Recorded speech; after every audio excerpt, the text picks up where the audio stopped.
you are deserving of happiness. You are deserving of healing. You are deserving of joy. Whatever your dream is, whatever your passion is, work towards it and put God first. God has to be in your life. I wanted to use the skills and the training, hopefully to advocate on behalf of the community. I'm able to say that on Chop It Up. Be prepared to keep it real. Hello and welcome to the Chop It Up podcast, the show that's unfiltered and unapologetic. Each episode will bring you closer to finding your purpose, so be sure to listen all the way through. Now, here's your host, Carmisha Superville. Welcome back to the Chop It Up podcast, home of unfiltered conversation with today's trailblazers. I'm your host, Carmisha Superville. Guys, I am so honored and so excited for this conversation. On this episode, we will be speaking with wife, mother, former engineer, and beauty trailblazer. You guys are in store for a really great conversation. And because it's Women's History Month, I must welcome my guest the correct way. Welcome to Chop It Up. How are you? I'm great. Carmisha, it's so nice to see you again. I'm really honored to be here with you. And we get ready to chop it up, right? I love the authentic and unapologetic, real conversation. So happy to be here and ready to get to it.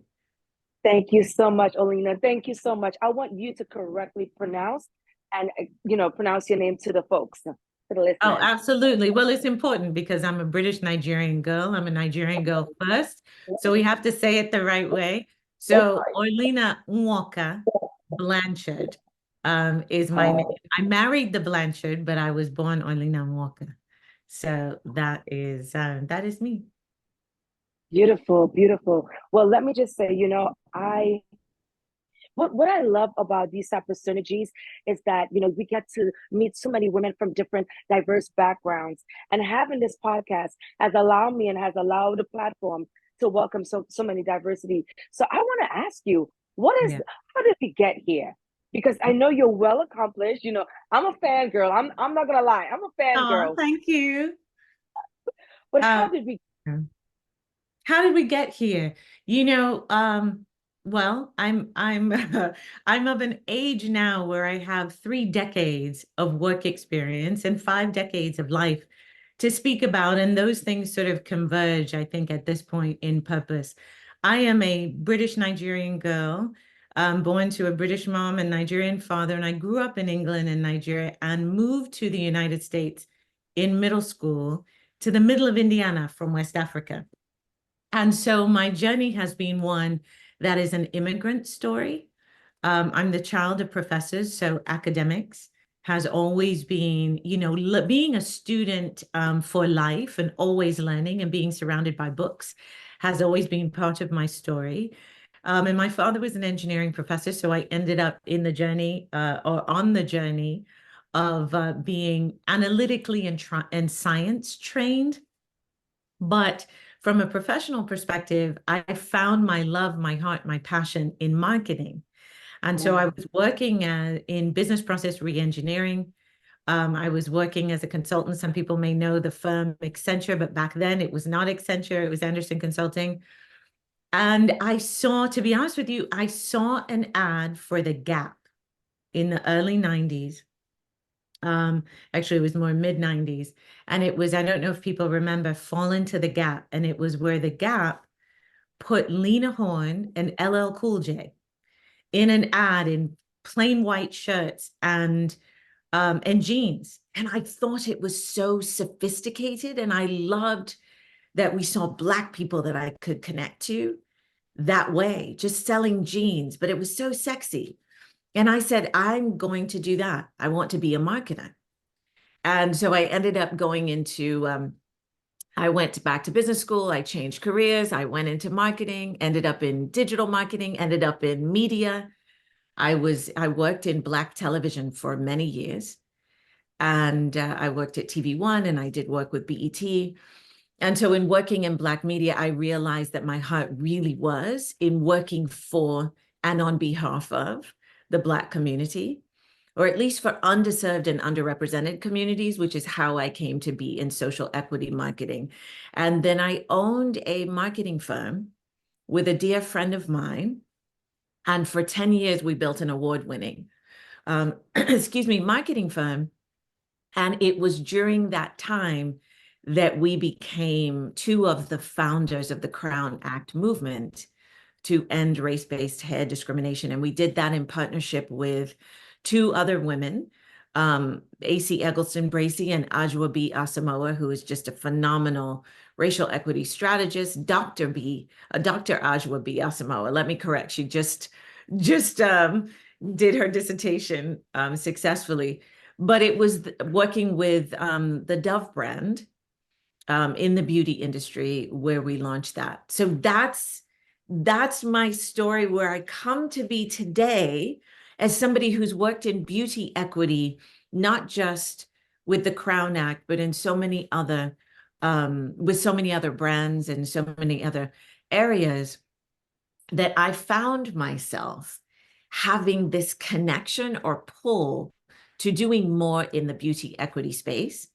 And for the past several years, I have been working on WonderTree Skin, which is based on the ingredient moringa and what it can do for Black women, what it can do for Black skin. And so WonderTree Skin is a new venture that launched just the end of last year. So I know that's a long story, because there are many years there and many threads, but that is my journey and how I come to be the founder and CEO of WonderTree Skin today, and also still work in the marketing space doing social equity and racial equity work. Man, that is beautiful. That was a lot. Listen, that was a lot, but I think we all can just listen to the journey, because there's something to be said about the journey. And my hat tilts to you, because the journey, the trajectory is also a one that it can be challenging at times, and you're so graceful with it. And so that's beautiful. So, okay, talk about your philosophy now that we're talking about WonderTree, and I also have tried a product and I love it. Talk about, because a lot of folks don't know, I didn't know this, which I found it was so exciting. You have a background in engineering. So I would love to hear your concept on the philosophy of beauty from that perspective as an engineer, and how it has inspired you to create the Moringa brand and the ingredients. Let's talk a little bit about that. Oh, thank you for the question. I love that. And it's hard for me not to talk about, it's hard for me to talk about WonderTree without talking about what I believe is my sort of life's purpose and how things all connect. You asked me about the journey of engineering. I actually didn't imagine that when I was a 19-year-old summer intern at Procter & Gamble's Ivorydale soap plant in Cincinnati many, many years ago, that learning about ingredients that go into soap and beauty products like glycerin and different fatty acids, that would one day, 35 plus years later, take me to, or 30 years later, bring me to, WonderTree Skin. And you asked me first and foremost about my philosophy on beauty. And I believe beauty is an experience. I think it's a feeling. And I think for those of us who enjoy beauty products and the experience of beauty products, we're doing it not necessarily just to physically look a certain way or to enhance our natural appearance, but we're doing it because of how that makes us feel. And so I believe that the experience of beauty is as much about the feeling that it gives you, how you feel about yourself and how you show up in the world, rather than just being functional. It is as much emotional as it is functional.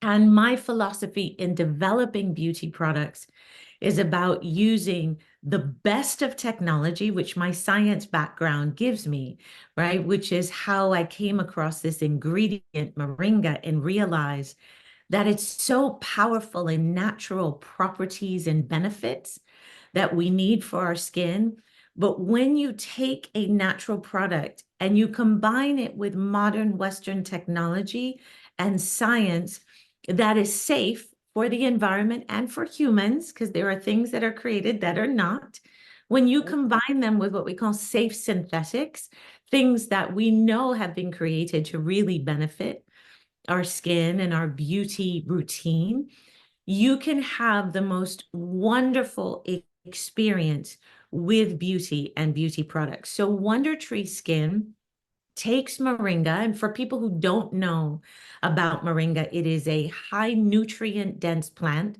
so it's really good for the body. If you ingest it, people use the leaves for tea. You can dry the leaves and use the powder in your smoothie. So it's beauty from the inside, that's moringa, but it's also beauty from the outside because the moringa plant actually produces an oil that has a high absorption rate on human skin. It's high in vitamin A, C, and E. It has antioxidant and anti-inflammatory properties.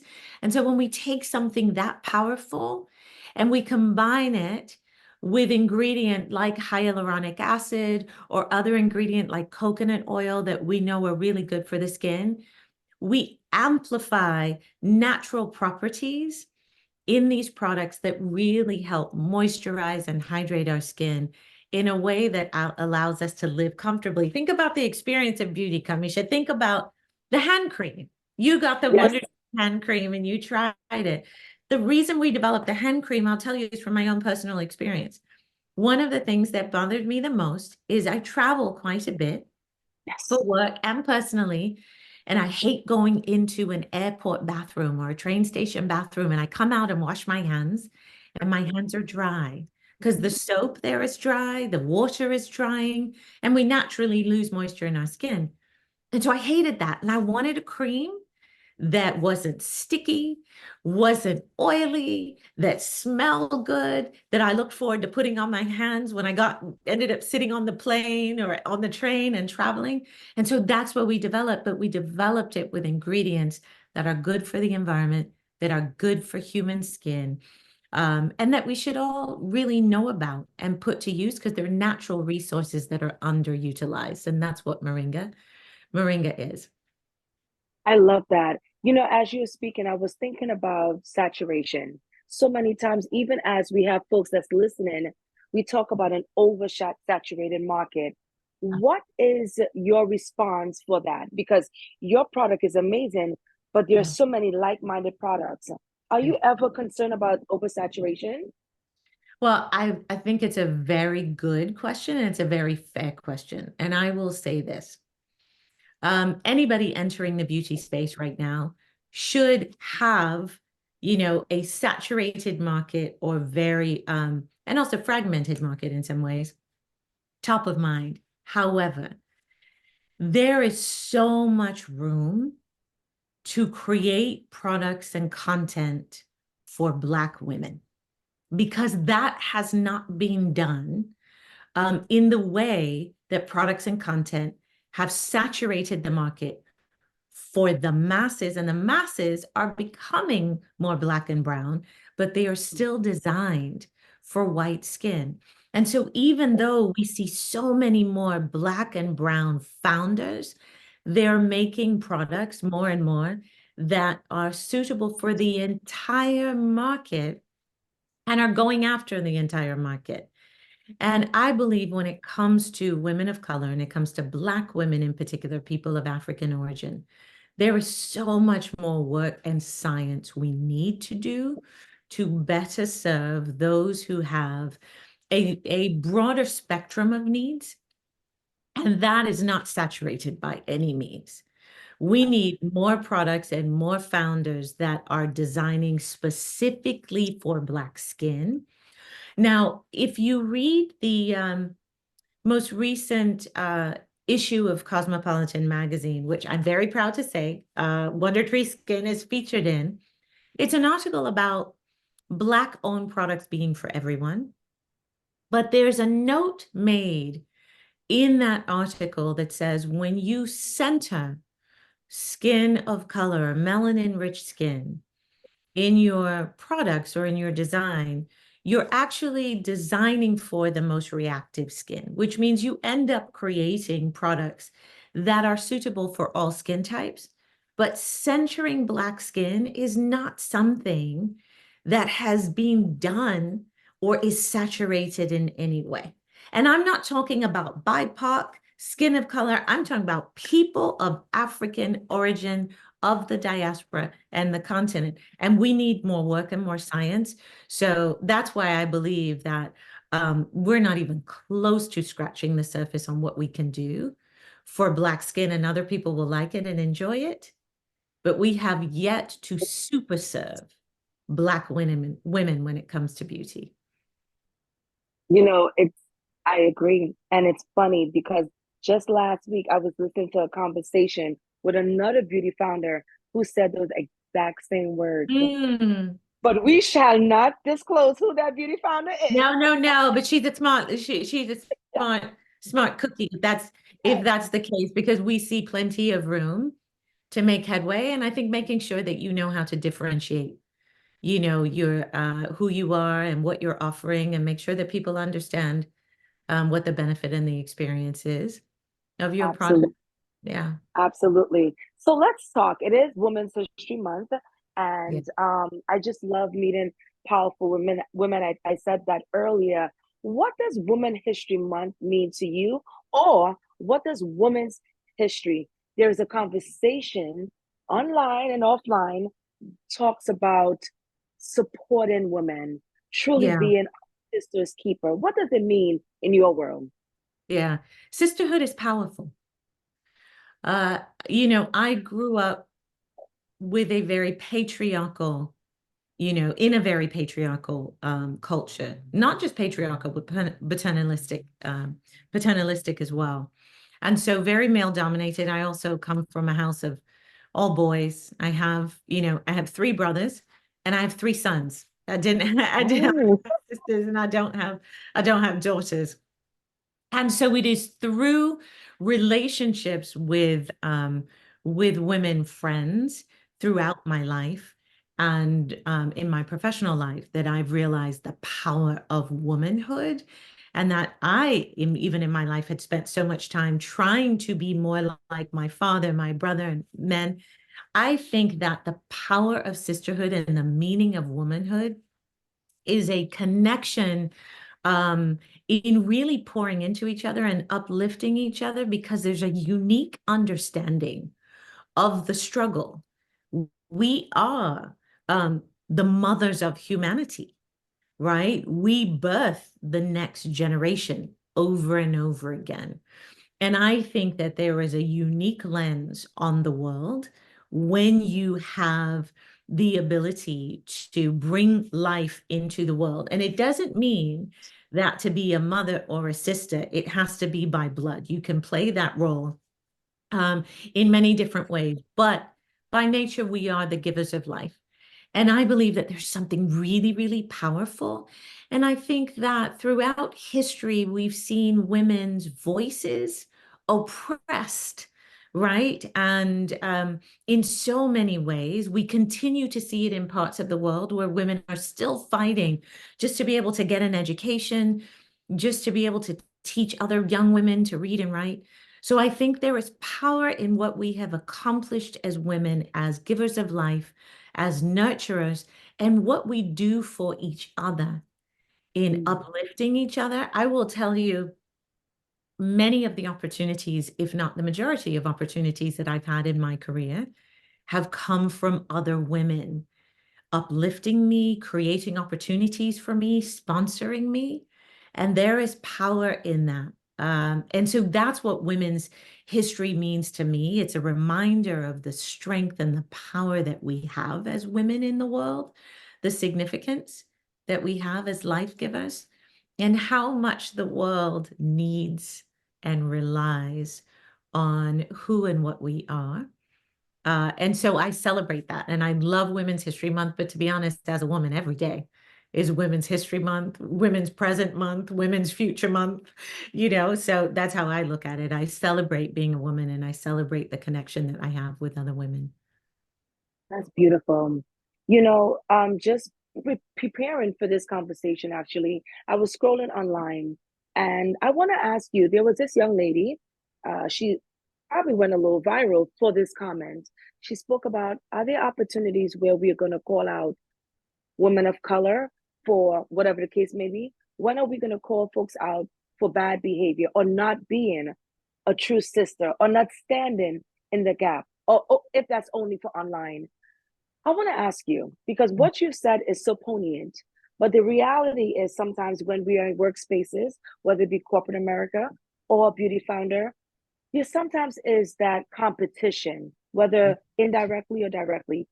What do you say for a young woman that's listening to us and that has not had that experience you have had with sisterhood, with that connection, maybe seeking it? What would you say for that person to find their community, find their tribe? Yeah. You know, I like that question because I'm going to be honest, while my philosophy about sisterhood is very positive, it doesn't mean I haven't had bad experiences.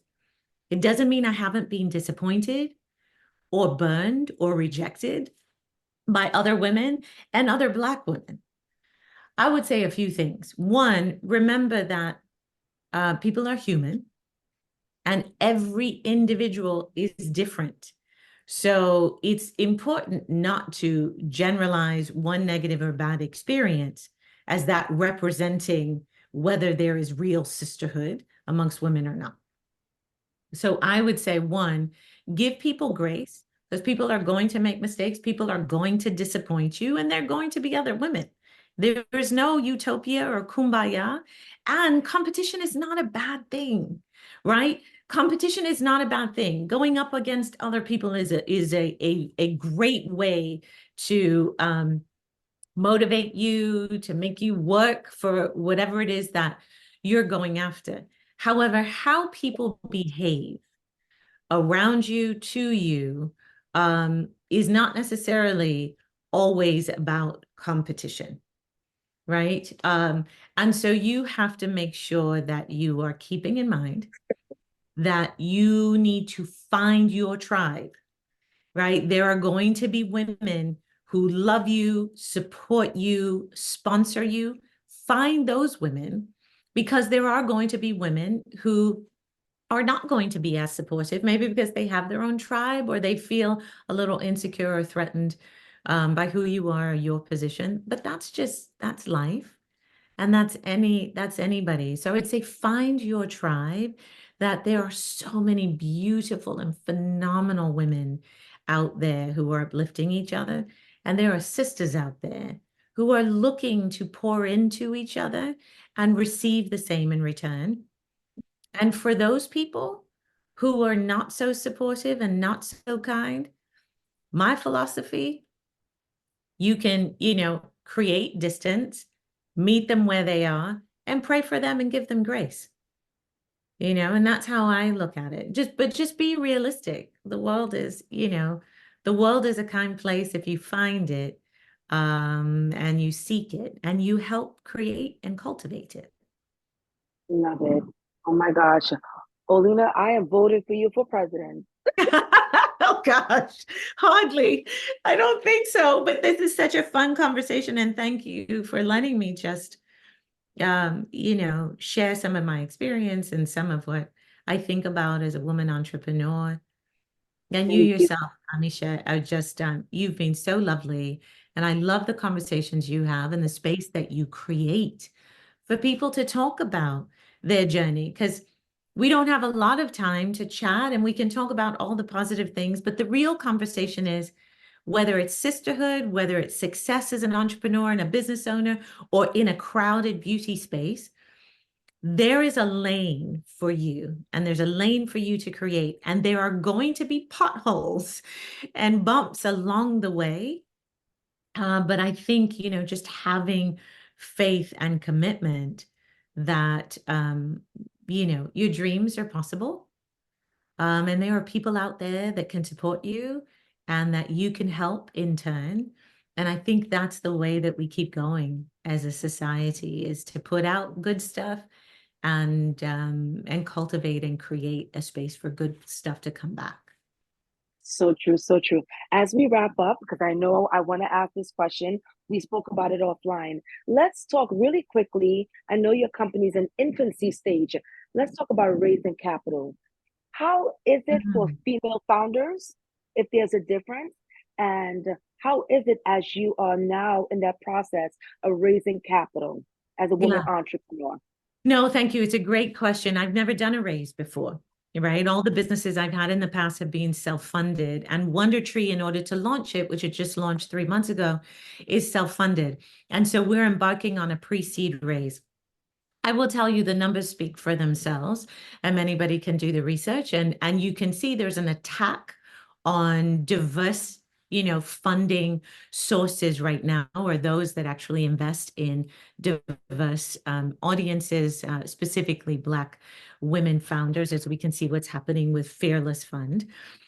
So it's really tough because for a woman, very little monies, at least in the VC world, go to women founders. And to be honest, that's because the majority of VC firms, if you look at it, or the majority of dollars for investment in small business, are those decisions are made by majority white men. The resources are held by majority white men still. And so it's tough because women don't get a large percentage of that. But when you look at women of color and when you look at Black women, the numbers are that much smaller. And so it may seem like an impossible feat. My recommendation and the process that we are going through is making sure you know your numbers, making sure you know exactly what monies you need, for how long, or what your runway is with that money. So if you are to raise $2 million, what's that going to do? Is it going to get you 18 months? And 18 months doing what? What are you investing in? Product, development? Are you investing in manufacturing? Are you investing in marketing? So know your numbers. And then there are outlets. There are different people that you can talk to and find that are specifically investing in female-owned, minority-owned businesses. You look at Arlen Hamilton with Backstage Capital. They're in a Fearless Fund that are fighting for their lives, but fighting for all of us. And so we need to support them, but we need to do our homework, find those outlets and those relationships. Even connecting with people, like somebody could ask you, Kamisha, do you know anybody who invests in small women-owned business? There are so many programs to apply for grants and funds through NAACP and other outlets. Find those things and apply for those things that may be $10,000, $50,000, right? So I would say when you're raising funds, look at all possibilities. Talk to your network about who they may know, and know your numbers. Build your, financial model so that you know exactly what you're asking for and why, and what you're willing to give up, whether it's equity or you're taking a debt, instrument. Make sure you know exactly what you're willing to give up and what you're willing to do in order to get that cash infusion. And that's what we're working on right now for WonderTree. Got it. Man, beautiful. May I ask, if you don't mind, what are you, or arbitrarily, what are you willing to give up for your company if you were to get a certain funding? Ah, that's a great question. That's a great question. Well, there are different vehicles that you can use from a financial perspective, but I am willing to give up a certain amount of equity upfront, but you want to be careful doing that. Preferably taking a debt instrument, so willing to take a loan or willing to take something that is a convertible note where people invest now, assuming that it can convert to equity at a future point, but you have to give up something. And for me, I'm going to end up having to give up, and I shouldn't say me because I have partners in the business as well. We're going to have to be willing to give up a certain percentage of the business because we have to share the risk, right? And so that I am willing to do. Now, how much of that is another question. But yeah, absolutely willing to give up and share in the pot. I remember Jay-Z saying, right, and I'm going to get the quote wrong, but basically, I'd rather have, 1% of, I'd rather have 1% of like, $1 million, or he said probably like several $billion, knowing he's a billionaire, rather than 100% of zero or nothing. Yeah. And so I think we need to have more of that wealth building philosophy, which high risk, high reward. You got to be willing to share that risk. Absolutely, absolutely. Would you ever go on Shark Tank? Would I go on Shark Tank? It's a great question. I wouldn't. I'm never going to say never. Okay. It is not the top. It's not at the top of my list right now. But I'll never say never. Yeah. Yeah. I'm curious, Yeah. and we're going to wrap up soon. I feel Yeah. like I can pull, I can have you on. Yeah. We could talk. So amazing. You really are. But really quickly, I want to ask you, because you're beautiful. And for those that's listening, she really is beautiful. Oh, I thank you. wanted to ask you, how do you balance motherhood, being a wife, and being a badass superwoman? Like, how do you balance it? And real, like, give me the real tea. Yeah, you want the juice. Thank you. That's a great question. There are a couple of ways in which I'll answer that. I balance that with faith. So you probably see I wear my cross, right? Oh, very nice. Because I believe that there's something much greater than me that guides my steps. And so on a daily basis, I work really hard to live up to what I believe God has destined for me. Now, not imposing my views on anybody else out there, but having a sense of greater purpose allows me to approach each day and all of the different roles that I play, which are a lot, with grace for myself. I give myself grace. I have to preface my answer with that because it's difficult. It's really, really challenging. And what I learned early on in motherhood, my oldest child will be 22 in a few months. And my youngest is a teenager. So I have one in college, one in high school, and one in middle school. And what I learned is you can have balance, but you can't have it all at the same time. That's what I learned. And so there are times when my family suffers a little bit because I'm spending more physical hours working. I might be up all night. I'm a night owl, so I might work late. And just last week, I'm being really honest, my husband got really frustrated because he wanted to watch a show late at night. That's what we do. We sit and, our downtime, watch a show. And I couldn't because I was working. And that's one of those things where I have to come back and realize I have to find some balance to make sure that it doesn't feel like that all the time. And so that's the thing I've learned is give yourself grace, right? Have purpose and drive that's much bigger than you, but then understand that you can't have it all at the same time and things are going to give. And that's how I found I'm able to do it all the time. But first and foremost, my family is my anchor and my refuge. And so I have to ensure that my family is healthy, mentally, physically, emotionally. And anytime I notice that my role in maybe working too much or traveling too much or any of those things throws that equilibrium off, then I need to do a reset. Because at the end of the day, Kamisha, when we take our last breath and we're not here, we don't take, look, I have WonderTree products and all these things. We don't take all these things with us, right? They don't go with us. But what we do have, I believe, in spirit and in our soul is the love that we give and we receive, right? And what that does to our soul and our spirit, that to me is what you take. But you can't take all of the other material things with you, including your work. So, remember who and whose, you are. And that's how I manage it. You're touching my spirit. Oh, and you're reminding me as well as to what I need to prioritize. And we struggle with that at times. We do. Thank you. Thank you. Such a lovely conversation. Thank you a lot for allowing me to share. And yeah, we'll keep talking. But thank you for being a fan. Thank you for being such a supporter of WonderTree Skin. And I'm just really proud to do things that utilize my gifts and my passion, and in a way that really touches and influences other people and how they live and how they enjoy life. And I want the world to be a better place for all of us, especially for my people and people who come from, African origins, whether it's in the Caribbean, whether it's on the continent, or whether it's in the Americas or any other place in the world, right? History has not been kind to us, and it's time for us to, all be kinder to each other. Love it, love it. Last words as we wrap up.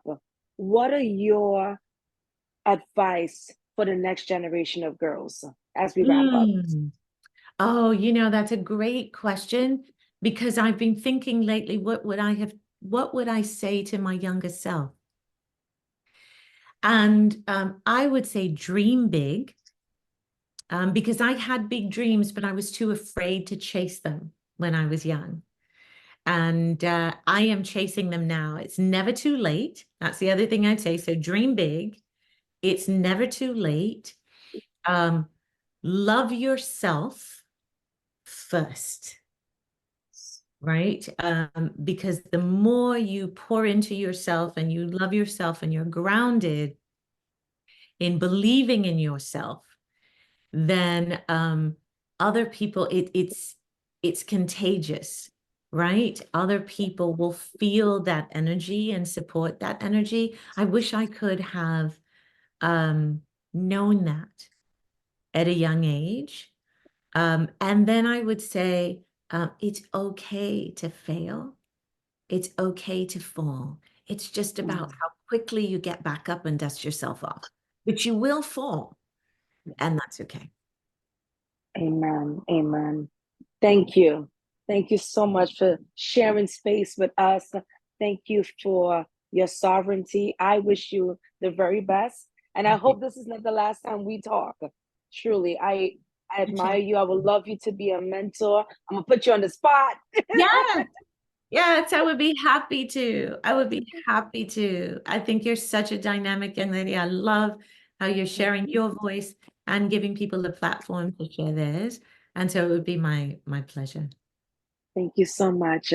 All right, you guys, you hear it first. I hope you guys love this episode. Really, please follow the WonderTree Skin brand. We will share all that information at the end of the video. Again, guys, like, subscribe, and we will see you on the next episode of Chop It Up. Bye, you guys. Thank you.